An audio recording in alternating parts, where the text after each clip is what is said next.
Iran siap hadapi serangan darat militer Amerika Serikat yang diprediksi akan dilakukan dalam waktu dekat. Namun, Iran mengingatkan Amerika Serikat jika pilihan mereka melakukan invasi ke darat adalah pilihan yang salah. Lalu mampukah militer Iran mempertahankan titik-titik krusial kawasan darat mereka dari serangan AS? Kami diskusikan ini bersama dengan para narasumber. Di studio Kompas TV sudah bergabung pakar strategi PPAU alumni US Air War College yang juga mantan penerbang F-5 dan F-16 TNI Angkatan Udara Marsma Purnawirawan Agung Sasongko Jati. Pak Agung, apa kabar?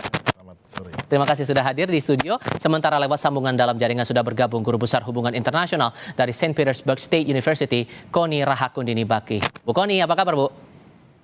Halo, kabar baik. Terima kasih. Terima kasih sudah bergabung bersama kami. Atas yang kita lihat tadi, Menhan Amerika Serikat, Pak Agung, sudah memberikan arahan kepada pasukan mereka. Ini menandakan bahwa semata mereka siap untuk menghadapi serangan darat yang kabarnya akan ada rencana juga serangan cepat dalam 1 atau 2 hari, atau Anda membaca ada hal lain di situ? Ini namanya eskalasi to deeskalasi. Deeskalasi menjelang deeskalasi dan pergi. Tujuan sudah jelas tidak tercapai ya. Tujuan utamanya yaitu regime change, garda revolusi bubar, balistiknya berhenti, kemudian uranium dan rakyat berontak itu sudah nggak tercapai. Akhirnya terpaksa Trump harus mengatakan rakyat Amerika ya kita sudah ada regime change ini dengan kematian lama ada yang baru. Kemudian juga menyatakan bahwa ini semua adalah merubah targetnya yang semula ada target strategis menjadi target taktikal, yaitu berupa list daftar korban, daftar yang harus dibunuh, daftar harus dihancurkan, dan tiap hari nambah daftarnya. Dan jelas bahwa itu sudah tercapai, tetapi kan sudah tercapai secara taktikal, itu namanya tactical output, tidak sama dengan strategic outcome, nggak tercapai. Tapi ya seperti biasa ya bolak-balik ya dianggap sudah ini. Namun sekarang yang penting adalah bagaimana keluar dengan jalan tegak. Sebab kalau pergi begitu saja, tanpa ada sesuatu pukulan atau suatu drama yang biasa orang Amerika bikin itu, maka solusinya adalah mungkin serangan darat. Namun ada masalah. Masalah utamanya adalah tidak boleh mengganggu suplai minyak, tidak boleh mengganggu ekonomi global. Artinya apa? Tidak akan ada gangguan terhadap Bandar Abbas di pintu masuk Hormuz, tidak ada gangguan kepada Pulau Kark. Soalnya kalau Pulau Kark itu diduduki, meskipun tidak ada dirusak, juga tidak bisa diperungsi. Kenapa? Karena kan kerannya ada di daratan Iran. Itu kan pulau itu cuma untuk menyalurkan bahan bakar. Sedangkan keran yang utama ada di Abadan sana. Kalau itu ditutup juga percuma. Jadi biarkan aja itu tetap di Iran, tetap Iran ngatur masuknya. Sekarang kalau butuh serangan darat yang kira-kira akan kemungkinan perlawannya tidak terlalu banyak, korban tidak terlalu banyak, dan bisa menunjukkan berhasil menduduki Iran, dan bisa meningkatkan leverage daya tawar, maka harus mencari sasaran lain. Dan targetnya menurut Anda yang krusial apa? Dan bisakah itu berjalan cepat dengan rencana 1 sampai 2 hari mereka melakukan serangan itu? Bisa. Namanya adalah Cabara. Suatu kota di sebelah tenggara daripada Iran. Merupakan kota pelabuhan dan kota bandar udara daripada Provinsi Sistan Balochistan. Itu provinsi yang berseberangan dengan Pakistan. Kalau di Pakistan provinsinya Balochistan, itu gede banget itu, dan di sebelahnya namanya Sistan Balochistan, dari etnis yang sama. Mereka adalah Sunni, dan mereka adalah merasa terpinggirkan, kurang berkembang, biasa di pojok daripada negara kan. Kemudian ada masalah dengan pemerintah pusat, karena mereka pertama tidak begitu cocok soal budaya, tidak bisa dipaksakan budaya Syiah dengan Sunni, ya. Tapi soal yang paling penting lagi merasa terpinggirkan, dan ada pembangunan besar-besaran pelabuhan di sana, yang membuat tersingkir penduduk setempat karena harus diusir ya, biasa diusir untuk tempatnya di pelabuhan, itu ada masalah. Baik. Dan sudah ada pemberontakan seperti tahun 2022-2023 dan itu sudah menjadikan ancaman. Kalau Amerika bisa mendarat di sana, maka mereka bisa merebut pelabuhan, marinir bisa menduduki pelabuhan yang siap untuk kapal-kapal besar, dan 82nd Brigade Combat Unit dari Airborne Division bisa mendarat di pelabuhan udara, membuat airhead sama beachhead. Dan di sana mereka bisa langsung mengamankan 150 km ke utara, timur, barat, sehingga bisa menutup jalur kedatangan daripada orang-orang Garda Revolusi atau Artes. Baik. Dan juga apa yang sulit bagi Amerika juga sulit bagi orang Iran.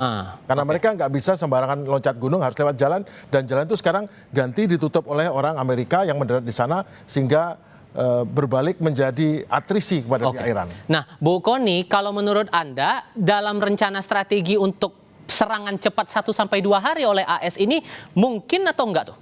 Pakai semua adalah barang-barang. Gini, kalau kita ngomong mungkin atau tidak mungkin, sangat mungkin ya. Tapi kita mesti lihat, ini perang ini bukan menang militer mutlak loh. Kita mesti ingat bahwa ini itu adalah siapa yang lebih tahan biaya dan tahan waktu. Kita mesti ingat itu. Jadi walaupun banyak kelebihan yang dilakukan Amerika Serikat, tapi kita mesti ingat bahwa ini perang bukan soal kemenangan militer semata.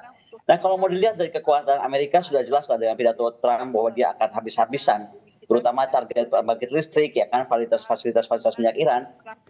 Saya mungkin harus bilang bahwa dia secara konvensional dia mutlak unggul ya. Tapi Iran itu kan punya ketahanan mental atau resilience yang juga tidak mudah dipatahkan. Kemudian drone murah dia juga yang mobile, bisa dibuat pabrikannya itu sangat mobile. Belum lagi proksi dukungan dari Rusia, Cina dan negara-negara lain yang tidak terlihat tapi sebenarnya ada gitu kan. Tapi kalau kita lihat memang pasti secara saya data di konvensional pasti menang. USS Abraham Lincoln sudah di sana, Gerald Ford sudah di sana, 16 kapal perang sudah diteluk gitu kan. Bagaimana sudah. Lalu kita lihat serangan presisi itu 9.000 target sudah dihantam lah angkatan laut.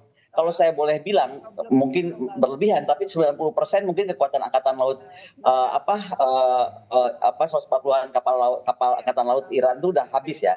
Nah, bagaimana rudal balistik juga 90% itu mungkin sudah akan turun gitu. Nah, jadi ada kekuatan air superiority yang tidak bisa dibantah kalau dari itu. Cuman kita mesti lihat ada aliansi. Nah, hasil aliansi ini juga memperkuat sebenarnya posisi Amerika, tapi ini juga akan membuat kita harus bahas kenapa, karena basis militer di Qatar, di UEA, di Saudi misalnya kan, atau camp Arif jadi itu bagaimanapun nantinya nih, kalaupun terjadi apa-apa ini akan menjadi area yang akan pasti ditarget oleh Iran. Bagaimanapun Iran akan mencatat siapa telah mensupport serangan kepada Iran gitu loh. Nah, bagaimana juga misalnya kita mesti lihat apakah Israel sendiri sudah memaksimalkan apa yang dilakukan, dan mesti lihat juga bagaimana negara Teluk itu menggunakan pangkalan airspace UAE dan Saudi itu sudah sukses sangat. Semua dukungan ini tuh akan membuat sebenarnya dicatat betul oleh Iran, termasuk bagaimana kita mesti lihat dukungan Hizbullah, Cina dan Rusia ini nggak akan main-main. Sekali lagi ya, walaupun tidak dinyatakan resmi gitu. Tapi contoh 4 jam lalu Presiden Putin baru bicara di sini. Beliau bilang bahwa ini kalau Selat Hormuz itu menjadi masalah, Rusia itu akan memberikan jalan keluar. Nah, ini kan juga sesuatu tanda yang nggak main-main. Baru 4 jam lalu nih, baru selesai Presiden Putin bicara. Karena kami Petersburg sedang ada kongres tentang logistik internasional. Nah, jadi mungkin salah satu yang dibahas, kebetulan saya nggak bisa hadir, tapi saya dengar pidato presiden tadi, dia bilang bahwa ternyata Selat Hormuz selalu menjadi sasaran, selalu, gitu kan, seperti berulang. Sehingga akhirnya Rusia sedang memikirkan jalan keluar apa supaya dunia itu tidak terlalu mati atau stagnan jika telah terjadi sesuatu. Jadi kita mesti lihat sekali lagi banyak kemungkinan, termasuk tadi proksi-proksi yang mesti kita pertimbangkan. Apakah kemudian jalan keluar itu maksud dari Rusia adalah ikut terlibat tidak lagi di belakang layar tapi ikut di depan panggungnya, ikut terlibat dalam perang ini? Kita akan bahas itu nanti Bu di segmen berikutnya. Tetap bersama kami saudara di Kompas Petang.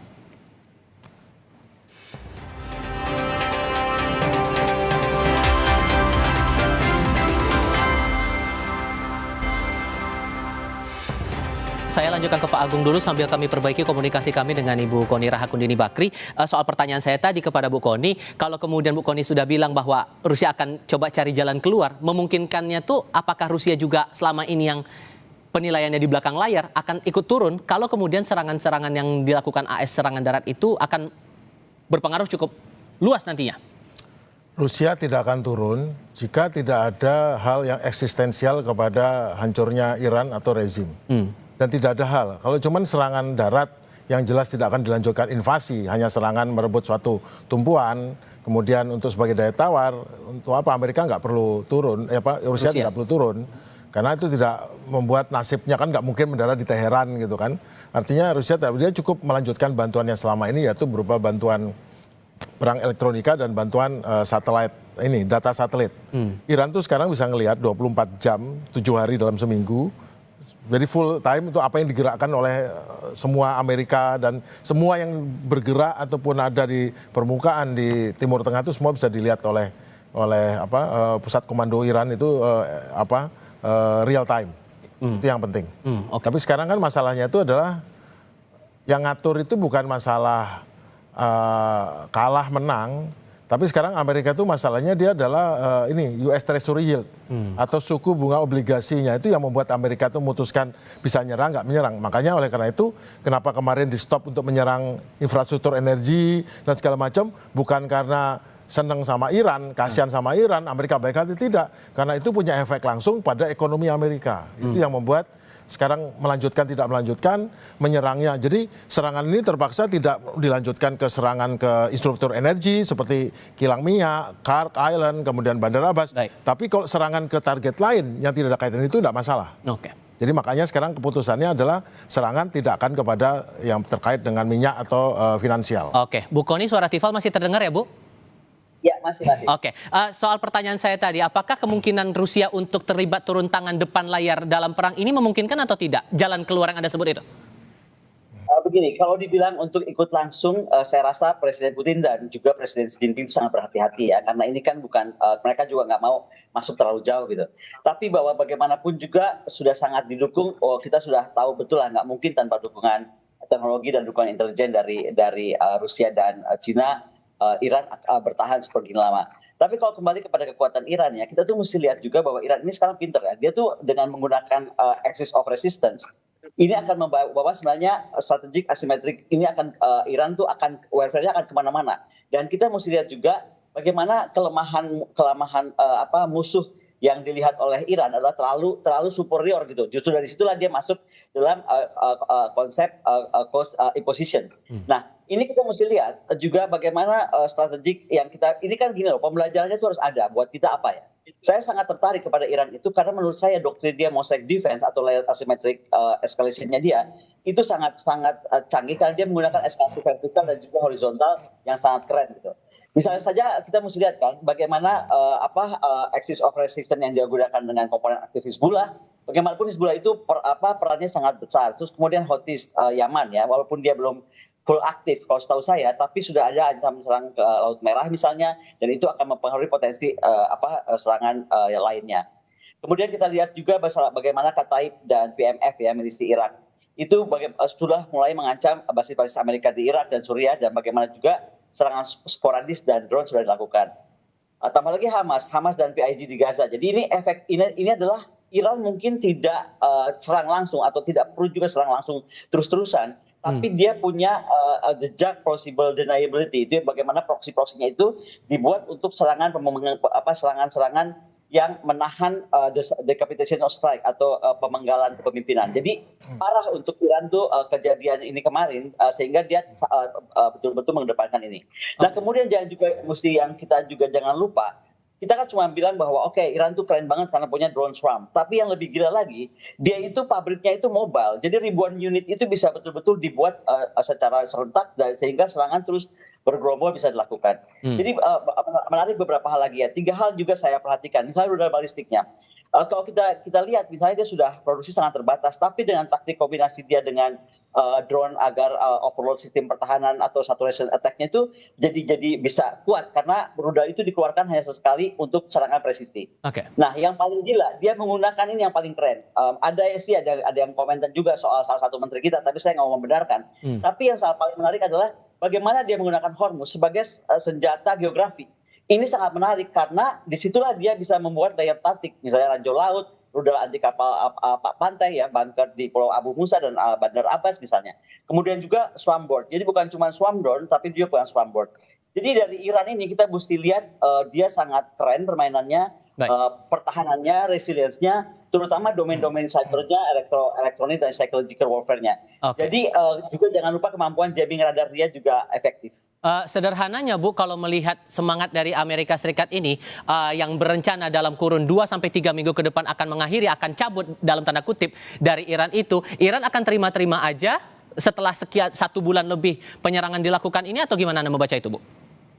nggak mungkin kalimat terima-terima itu nggak mungkin. Kita lihatlah statement dari apa juru bicara Iran masih letkol tapi pemberani begitu kan. Enggak. Jadi Iran itu sudah sekarang menurut saya perpecahan yang diniatkan oleh negara Barat sebelumnya, sebenarnya menurut saya ini harapannya itu perang itu nggak ada. Tadinya mereka berharap pemimpin diganti dengan Reza Pahlavi masuk lagi ke Iran, selesai gitu. Seperti dulu Khomeini masuk kan. Tetapi tidak semudah itu ternyata. Nah, akhirnya terjebaklah ke perang ini. Tapi Iran sudah siap. Seperti kita lihatlah statement-statement dia, apakah itu memang untuk cyber atau tidak. Tapi dia bilang, kami sudah menunggu ini 45 tahun. Kami sudah menunggu, silahkan datang. Kami sudah menunggu. Mau angkatan daratnya, angkatan lautnya, angkatan udaranya ngomongnya yang sama. Anak-anak mudanya. Jadi itu membuat semangat di rakyat Iran juga semakin terbangkit. Jadi menurut saya tadi, kembali kalau saya ditanya soal ini perang atau menang, mutlak militer Amerika mungkin secara konvensional. Tapi jangan salah, secara non-militernya, Iran akan lebih unggul, terutama tadi dia bisa membuat axis of resistance yang sangat kuat di sana. Oke, Pak Agung, posisi Iran setara atau tidak kalau kemudian itu 1-2 hari serangan cepat itu akan terjadi nanti?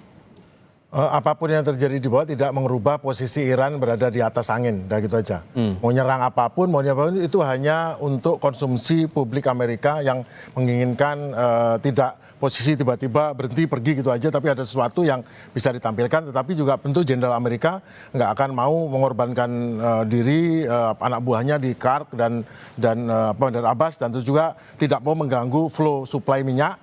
Kemudian tahu nggak, kan beberapa hari yang lalu tuh sanksi Iran kepada Iran tuh dibuka, sanksi Rusia dibuka, sehingga sekarang Rusia bebas menjual minyak gas kemanapun, Iran bebas menjual minyak seberapa banyak pun, dengan harga berapapun kemanapun.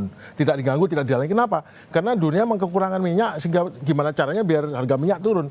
Kalau minyak turun, maka suku bunga US Treasury Yield itu akan bisa tidak naik, tidak melewati angka sakti 4,5%. Ujung-ujungnya begitu lewat 4,5%. Maka setiap 0,1% itu udah ratusan miliar dolar itu. Bayangkan Amerika yang rakyatnya tidak sanggup bayar bunga cicilan rumah, hipotek rumah, tidak sanggup bayar kredit card. Mereka kan ngutang semua itu, kredit card semua itu. Akibatnya apa? Nanti banyak orang homeless itu nanti dikaitkan dengan pemilihnya, dikaitkan dengan demo kemarin 8 juta orang itu demonya itu bukan karena simpati nggak senang perang saja, itu karena mereka hidupnya ada nurun. Tapi yang jelas sekarang adalah saya nggak bisa menilai dengan sudut pandang itu. Yang jelas, seperti saya sering bilang, instrumen kekuatan nasional Amerika sebelum perang, diplomasi, informasi, militer, ekonomi, unggul, menang, jauh Iran itu nggak ada apa-apanya. Tapi sekarang salah satu bulan, diplomasi, siapa yang terseok-seok diplomasinya, siapa yang lebih kuat nawar-nawarnya, informasional, siapa yang secara informasi memegang di atas angin, yang tidak kelihatan begging, yang kelihatan tetap powerful dan kelihatan bisa membalas dengan tenang, yang sekarang ngirim rudal ke Tel Aviv hampir nggak ada yang nahan, yang mengirim rudal ke Kuwait nggak ada yang nahan, karena hampir sudah habis semua.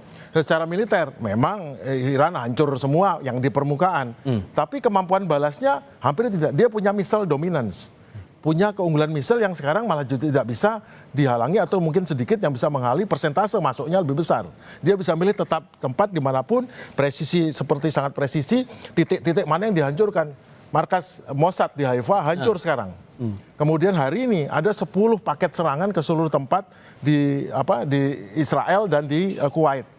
Kemudian yang terakhir ada ekonomi. Ekonomi ini saya belum belajarin, itu betul-betul Iran itu adalah jenius. Semua ahli ekonomi Iran itu adalah tim lulusan Harvard dan Stanford. Mereka yang sudah mendesain target mana yang bisa diajar, target mana yang enggak, dan mereka tahu persis bahwa Amerika tidak akan menyerang pusat fasilitas segala macam yang akan membuat harga minyak naik, dan itu akan membuat ini. Mereka sudah tahu persis hitungannya. Dan yang paling penting adalah mereka memainkan sekarang perang dalam yield war. Berani macam-macam, tinggal ditutup ininya, langsung yield naik, Amerika akan ambruk. Jadi sekarang malah yang justru memegang di atas angin, upper hand istilahnya. Saya nggak tahu upper hand kok terjemahnya di atas angin ya. Tapi di atas angin itu ada Iran. Dia yang menentukan kapan perang ini lanjut. Dan Iran pengen perang lanjut. Sekarang dia bisa jual sehari 2 juta, 3 juta, 4, 5, 7 juta barel. Dengan apa? Dengan harga $110. Bayangkan. Itu gimana? Dan sekarang apa yang diinginkan? Ya dia, kalaupun Amerika pergi gitu saja, nggak mau ganti, nggak masalah. Nanti Iran dengan kekuatan sendiri, dia akan menjalin hubungan dengan negara Teluk. Ayo sepakat kalau mau lewat, beginilah. Ya mereka mau nggak mau harus ikut.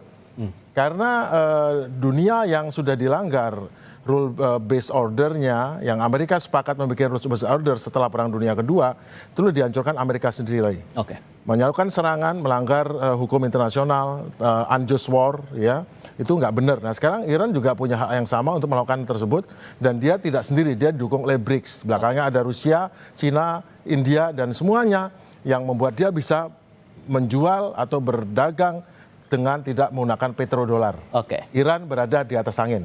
Oke, terakhir Bu, sehingga kalau melihat kondisinya sekarang tampaknya Iran akan agresif nanti kalau beneran serangan cepat itu bakal terjadi. Ya gimana nggak agresif, soalnya kan Trump bilang tujuannya itu finish the job dan bring back Iran to the Stone Age. Itu kata-kata tuh sangat kasar dari Trump. Meskipun akhirnya Demokrat juga mengkritik ya nanti gimana sih rencana pasca perangnya gimana, biaya rekonstruksi gimana, resiko eskalasi global yang paling underline oleh Partai Demokrat. Reaksi eskalasi global karena begini loh, kita boleh ngomongin tentang perang itu ya, tapi coba kita ingat satu negara yang sekarang terdampak besar, Dubai. Dubai itu sekarang jadi kota mati, ya kan? Pariwisatanya ambruk, ribuan ekspatriat dan jutawan pebisnis itu semua juga langsung kabur. Kita lihatlah bagaimana semua mobil mewah ditinggal di jalan gitu kan. Dan bagaimana Dubai sebagai safe haven atau pusat bisnis mewah itu akhirnya menjadi rusak berat secara psikologi. Jeffrey Sachs malah bilang Dubai will be dead gitu loh. Nah, belum lagi kerusakan fisik tentang apa itu satu kerusakan fisik ya, belum tentang psychological efeknya. Bagaimana damage-nya sangat besar terhadap perusahaan dan apapun itu. Jadi yang saya bilang adalah orang yang tidak berperang langsung tapi terdampak jadinya ini akan memukul juga dan akan menyerang balik ke Amerika Serikat pasti.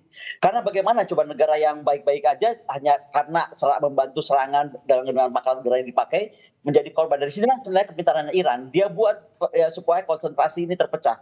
Dan saya rasa Iran akan mencapai itu. Dia akan membuat banyak negara akhirnya marah terhadap Amerika Serikat. Contoh tadi disampaikan 8 juta sudah knocking, sudah terjadi. Ini menjadi pelajaran berharga juga buat Indonesia. Jangan sampai ada gerakan knocking. Karena inilah kita, pemimpin itu mesti ingat dia harus berhenti di mana. Dan saya rasa Trump di dalam pidato tadi malam sudah mengingatkan dia sebenarnya sudah di titik lelah. Cuma nggak boleh ngomong lelah lah sebagai kepala negara. Dia cuma akan gila-gilaan gitu. Oke, singkat saja Pak Agung.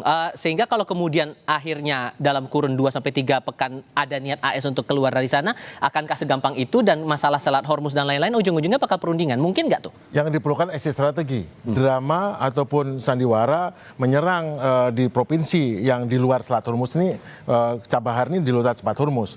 Di situ nggak ada masalah. Dia langsung Laut Oman, langsung menyerang, langsung di situ ngerebut, melakukan ini ada drama lah, ada masuk berita lah segala macam, habis itu cabut dari situ bisa karena dari situ bisa take off C-17 dan gini. Mungkin di bawah layar, mungkin Iran juga kita tahu kan biasa di bawah layar kan. Udah nanti kamu serbu sana, nanti kita ini kamu dudukin sana, kamu pergi.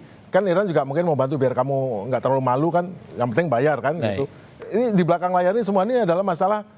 Kayaknya mereka teman semua deh di belakang itu para karena mereka kelihatannya yang nggak kita lihat adalah ini ekonomi, ujung-ujungnya ekonomi. Oke. Pak Agung, terima kasih sudah datang ke studio. Bu Kony, terima kasih sudah bergabung lewat sambungan dalam jaringan. Sehat selalu semuanya.